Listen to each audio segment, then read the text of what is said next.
बिहार भाजपा के प्रदेश अध्यक्ष और भूमि सुधार राजस्व मंत्री दिलीप जायसवाल ने पूर्णिया में पत्रकारों से बात करते हुए कहा है कि जमीन सर्वे का काम अगले 3 महीनों तक रैयतों को अपने कागजात को ठीक करने के लिए दिया जाएगा, जिसको लेकर विभाग द्वारा 1-2 दिनों के अंदर पत्र भी निर्गत किया जाएगा। उन्होंने कहा कि जमीन सर्वे का काम किसी भी हाल में नहीं रुकेगा, पर जनप्रतिनिधियों और रैयतों से मिल रही शिकायतों को देखते हुए 3 महीने तक कागज सहेजने के लिए वक्त देने का काम किया जाएगा।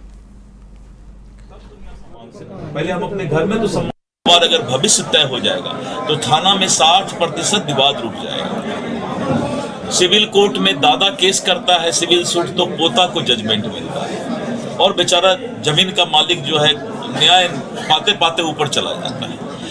बंगाल ऐसे जगह में जहां कम्युनिस्ट का शासन जिस वक्त था 10 साल पहले सर्वे हो गया और बंगाल में सारा चीज डिजिटल है, उड़ीसा में सारा चीज डिजिटल है, मध्य प्रदेश में डिजिटल है, सब जगह डिजिटल है। तो थोड़ा कष्ट तो होगा, लेकिन जो प्रॉब्लम था उस प्रॉब्लम को दूर करने के लिए एक बार 3 महीना का समय और विभाग को हिदायत कि कागजात तुम्हारे पास है तो तुम मांग क्यों रहे हो रैयत से भाई? अगर कागजात नहीं था तो ऑनलाइन रसीद कैसे काटे? तो ये सारी बातों का हल राजस्व मंत्री के रूप में, एक आम जनता के रूप में, पहले राजस्व मंत्री को एक आम जनता होना चाहिए, तो मैं एक आम जनता हूं और इसीलिए 3 महीने का समय हम देंगे। सर्वे होगा, क्योंकि जो जमीन माफिया है या जिन्होंने अतिक्रमण कर लिया है वो लोग ज्यादा रिमर उड़ा रहे हैं कि सर्वे बंद हो जाए, क्योंकि 52,000 एकड़ जमीन हमारा सरकारी जमीन, 50,000 से ऊपर एकड़ जमीन हमारा अतिक्रमण और माफिया के पास है। तो सर्वे होने से वो भेद खुल जाएगा। लाखों करोड़ की संपत्ति सरकार की, इसलिए हमने ये कहा है कि सर्वे अगर डीएम का ऑफिस है तो डीएम को भी कराना पड़ेगा, एसपी का ऑफिस है तो एसपी को भी, सभी लोगों को अब जो सरकारी अस्पताल से लेके सरकारी जमीन से लेके सरकारी ऑफिस, सरकारी निवास, अब सबका दाखिल खारिज होगा। वो सरकार के नाम पर होगा, लेकिन पहले वो दाखिल खारिज नहीं कराते थे। तो सरकारी संपत्ति कोई ले भी लेता था तो केस नहीं। गंगा के बढ़ते जलस्तर से लगातार लोगों को समस्याएं उत्पन्न हो रही हैं और गंगा के बढ़ते जलस्तर ने अब किसानों की भी टेंशन को बढ़ा दिया है। मोकामा प्रखंड के बरहपुर वार्ड नंबर 8 में गंगा का पानी नेशनल हाईवे को पार कर सब्जी के खेतों में घुस गया है। इस वार्ड में सब्जी की पूरी फसल बर्बाद हो गई है। मक्के की फसल की भी व्यापक स्तर पर क्षति हुई है। गंगा के इस प्रकोप से किसानों में त्राहिमाम मचा हुआ है। पपीता की फसलें भी बर्बाद हुई हैं। उत्पादक किसान सुधीर सिंह ने प्रशासन से मुआवजे की मांग की है।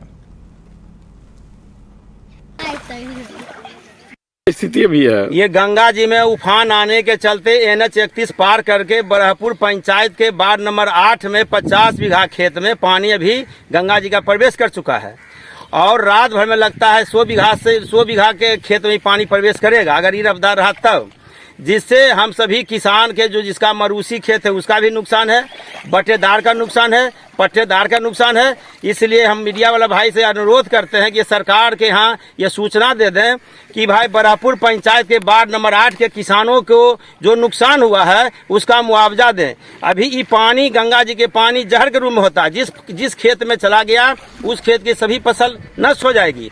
इसलिए तत्काल अभी हमको 5 लाख रुपया का कम से कम वार्ड नंबर 8 में बटेदारी खेत, पट्टेदारी खेत, चाहे मरूसी खेत किसानों। मोतिहारी में ललुआ विकास हत्याकांड का पुलिस ने उद्भेदन कर लिया है। प्रेम प्रसंग में हत्या की घटना को अंजाम दिया गया था। हत्या में शामिल 2 बदमाशों को भी पुलिस ने गिरफ्तार कर लिया है, जबकि 2 आरोपियों की तलाश जारी है। सिकरहना अनुमंडल पुलिस पदाधिकारी अशोक कुमार ने बताया कि 27 अगस्त को पुलिस ने ललुआ टोला से साइकिल पर लदा बोरे में शव बरामद किया था। परिजनों से प्राप्त आवेदन के आधार पर घोड़ासहन थाने में कांड भी दर्ज किया गया था। पुलिस अधीक्षक के निर्देश पर एक टीम का गठन किया गया और ये पूरी कार्रवाई की गई।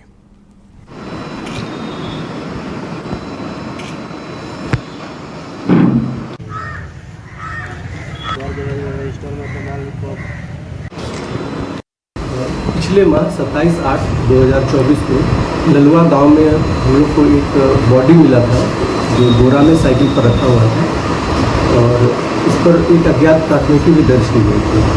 इसमें हम लोगों का अनुसंधान चल रहा था।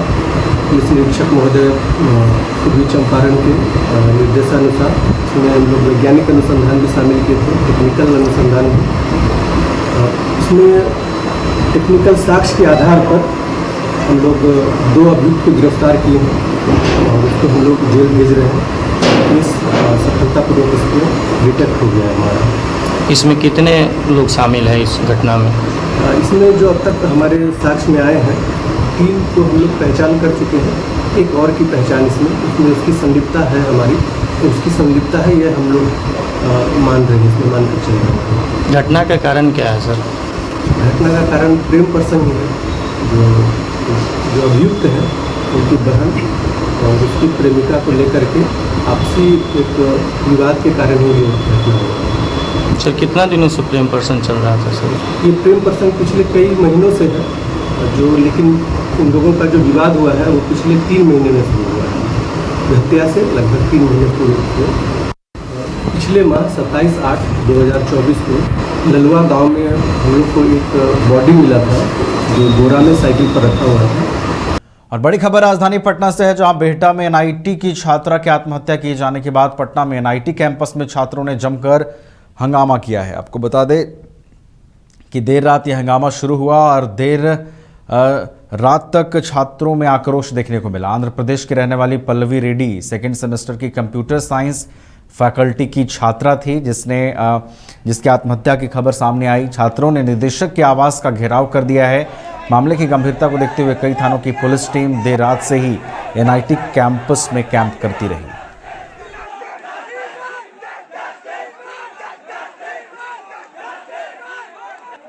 दिनांक 20 सितंबर को करीब 10:30 बजे के आसपास पुलिस को सूचना प्राप्त हुई कि बिहटा में एनआईटी कैंपस हॉस्टल में एक विद्यार्थी द्वारा सुसाइड किया गया है। विद्यार्थी का जो बॉडी है उसको ईएसआईसी हॉस्पिटल बिहटा में लेकर गया है और पुलिस घटनास्थल पर पहुंच गई है और हॉस्पिटल में भी जाके आगे की अनुसंधान और अग्रतर कार्रवाई किया जा रहा है। जो रूम में जो लाश मिला था उसको प्रोटेक्ट किया गया है और एफएसएल टीम को भी बुला लिया गया है और जो मृतक है वो विद्यार्थिनी है जो आंध्र प्रदेश का रहने वाली है, उसका परिजन को भी सूचना दिया गया है और पुलिस आगे की अग्रतर कार्रवाई किया जा रहा है। दिनांक 20 सितंबर को करीब 10:30 बजे के आसपास पुलिस को सूचना प्राप्त हुई कि बिहटा में एनआईटी कैंपस हॉस्टल में एक विद्यार्थी द्वारा सुसाइड किया गया है।